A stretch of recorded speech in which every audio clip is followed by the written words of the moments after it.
तो आप जो स्टूडेंट्स आज मैथ से स्ट्रगल कर रहे हैं, आपके पास तो ऐसे हज़ारों लाखों स्टूडेंट्स रोज आते हैं, अगर आपको कोई एक एडवाइस देनी हो कि वो कैसे अप्रोच करें मैथ्स को, क्योंकि मैथ्स कहीं ना कहीं एक बहुत बहुत इंटीग्रल सब्जेक्ट बन गया है बहुत सारे एंट्रेंस एग्जाम्स का। एक बच्चा था, उसने बीटेक किया हुआ था, उसका नाम था असद खान, वेस्ट बंगाल का रहने वाला था, और 2016 में वो मेरे पास कोचिंग लेने आया। तो मैं उसको देखता था कि मेरे लगभग हर एक बैच में वो मिलता था, और वो क्या करता था, एक छोटा सा पेज लेके आता था और एक पेन लेके आता था, और चूंकि वो बीटेक कर रहा था तो उसका मैथ थोड़ा ठीक था।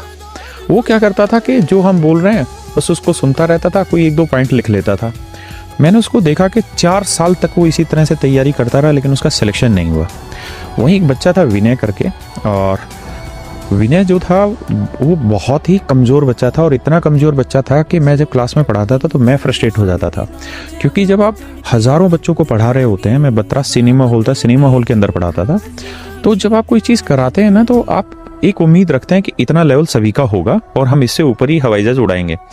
लेकिन जब कोई बच्चा उससे भी नीचे का सवाल पूछ लेता है, अगर मैं आपको ये कहूँ कि माइनस और माइनस को प्लस क्यों करने लग रहे हैं, कोई इस चीज़ पे क्वेश्चन पूछ लेता है तो फिर फ्रस्ट्रेशन आती है।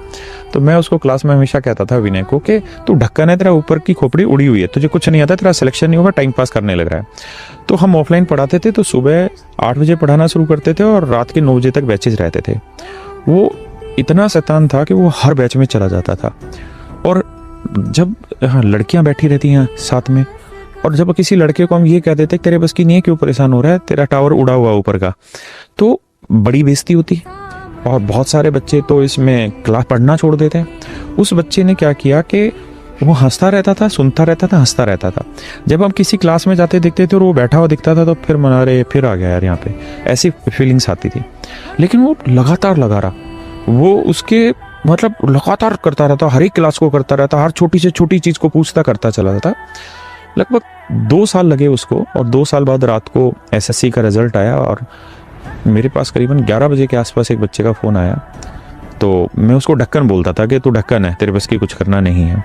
उसका फ़ोन आया, बोला कि रोने लग गया कि सर पहचाना मैं कौन हूँ। मैंने कहा नहीं, कौन है?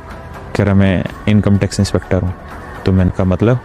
कह रहा सर मैं वही ढक्कन हूँ जिसको आप कहते थे तेरे टावर उड़ गए, विनय मेरा नाम है। मैं उस दिन इतना रोया, इसलिए नहीं कि उसका सिलेक्शन हो गया, इसलिए रोया कि मुझे खुद पे दुख था कि मैं एज ए टीचर उस लड़के की कितनी इंसल्ट करता था कि तेरे बस की नहीं पढ़ना, और वो लड़का सिर्फ एक ही चीज़ करता रहा, लगातार प्रैक्टिस करता रहा।